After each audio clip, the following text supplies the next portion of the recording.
Hey man, say hello. Hi. Where? That's gonna be in like the beginning.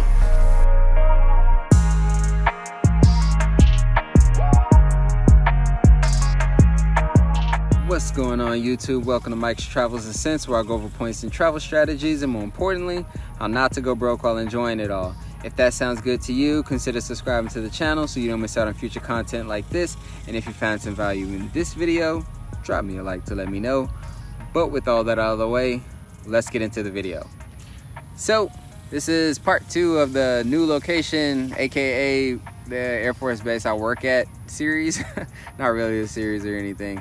But yeah, so the aircraft behind me is the B-52D, as you can see, you know, on there. Nope, it's tracking me, so you won't be able to see it actually, but I'll freeze this. All right, so there's a lot going on with this aircraft. The tail number 560629, which is this aircraft, was the first to be modified and used as a test bed bomber for the Big Belly modification at Boeing Wichita. Upon completion of the testing, 629 would see extensive service in SEA, over 400 combat sorties, and was severely damaged by an enemy surface-to-air missile on December 27, 1972 during Operation Linebacker 2. After the war, the B-52D returned to the States and was assigned to the 22nd Bomb Wing at March Air Force Base, California. 629 was the last B-52D retired from March Air Force Base. It was flown to Barksdale Air Force Base, which is where I am. The aircraft is marked as it was in the late 1960s with over 200 sortie markings on the side of the nose. Alright, so as usual, I do have a little bit to talk about, especially an update on the Points and Miles Academy video series near the end of this video, but let's get into the topic. And first, I like to go over why I actually really want this card. And the most obvious, and one I'm just gonna start out with automatically, is that $325 annual travel credit. And that's gonna be every card member year, so no, you won't be able to get it twice in the first calendar year you get this card. But the sweet thing about it for me is that me being in the military, I won't have to pay the annual fee on that card, which is $400. So for me, it'll pretty much just be getting $325 dedicated travel cash every year. And how can I not really want to secure that for myself?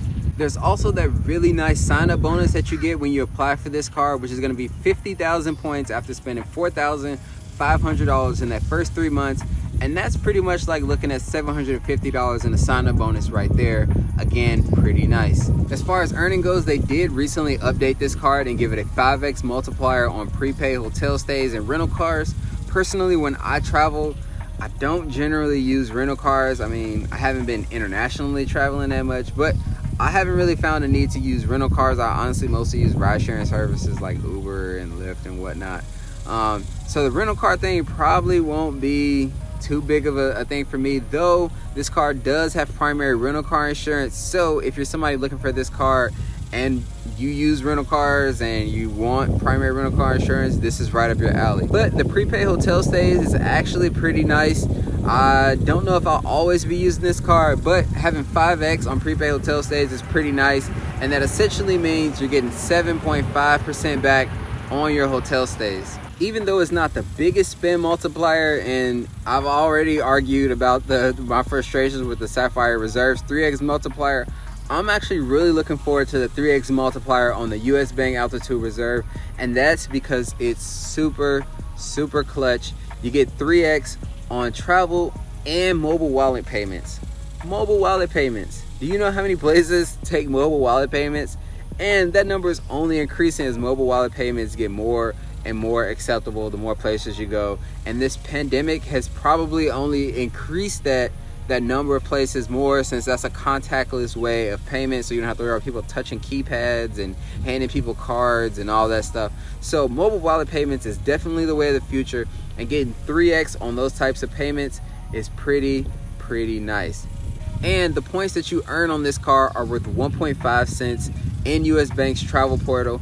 And though it's always worth checking around, comparing prices before you just pull the trigger and start spending points, it is a good option to be able to go to a travel portal and just get 1.5 cents for your points and and generally know you're getting a good value without having to do a lot of research and, you know, worry about blackout dates and saver availability and all that stuff. So if you know anything about this car, you know US Bank is not exactly fond of people just coming in, getting their top tier credit card, getting that bonus, and then getting out of Dodge. So they make it pretty difficult to actually get approved for this card. And so you might be wondering, well, how do I plan on getting it, especially without burning a lot of time to do it? And well, my plan is to actually open a checking account with US Bank. And fortunately, again, because I'm military, they waive the annual fee. Fortunately, because I'm military, they actually waive the fees on their checking accounts for military members. So which means I can pretty much open a checking account whenever I want with US Bank and establish that banking relationship with US Bank. And then boom, I've got that relationship. And then that means as soon as I'm done with Chase, I don't have to wait, you know, an extended period of time to establish that relationship by doing something like getting another credit card with them that I don't actually want, or, you know, doing something crazy. So I can just get that checking account, not have to worry about spending anything. And then as soon as I'm done with Chase, I can go straight to US Bank, get approved for the card because I'll have that existing relationship with them already. And so what I probably also end up doing is getting that same card for my wife.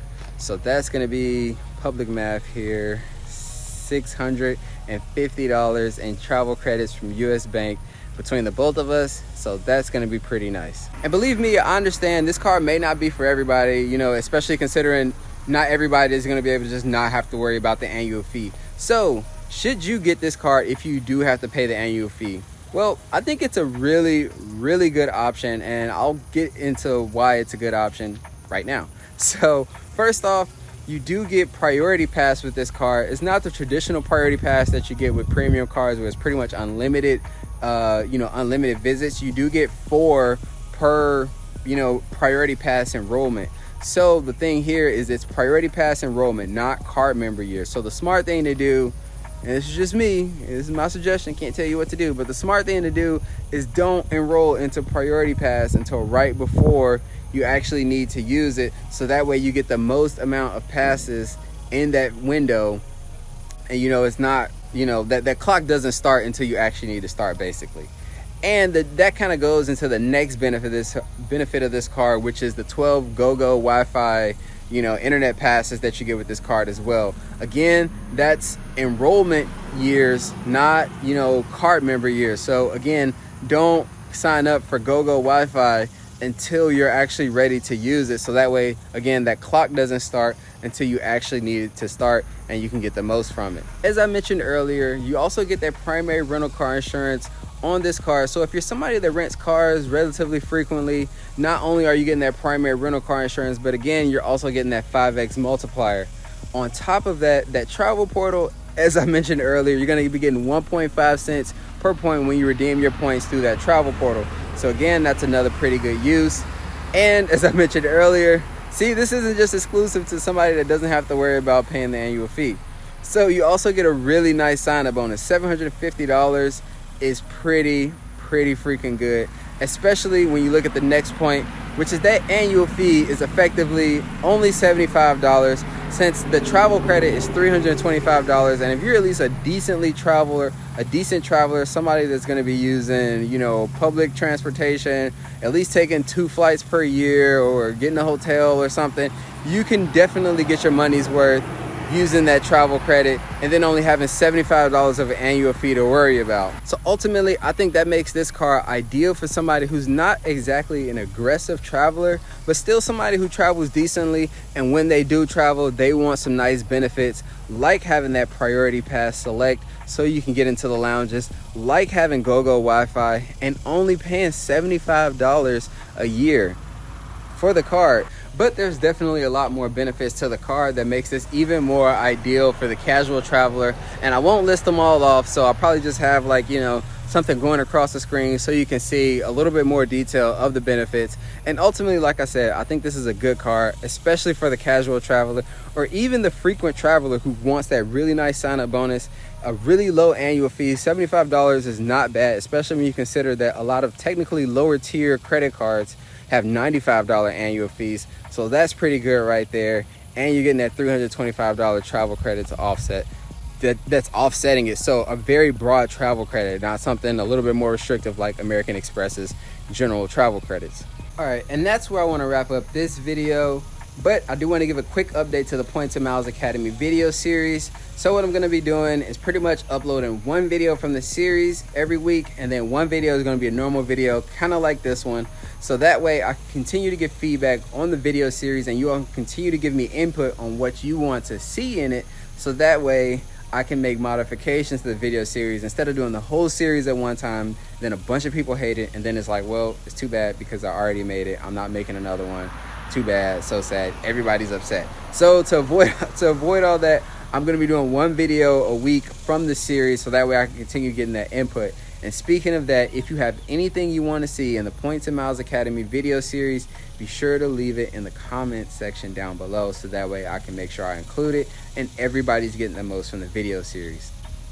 But that's where I'm gonna wrap this up. So as always, if you found some value in this video, go ahead, drop me a like to let me know. And if you want to be sure to catch more content just like this in the future, subscribe to the channel so you don't miss out on future content like this, and hit that notification bell so you're notified when I do upload. But as always, the only thing more valuable than your points is your money, and the only thing more valuable than your money is your time. But until next time,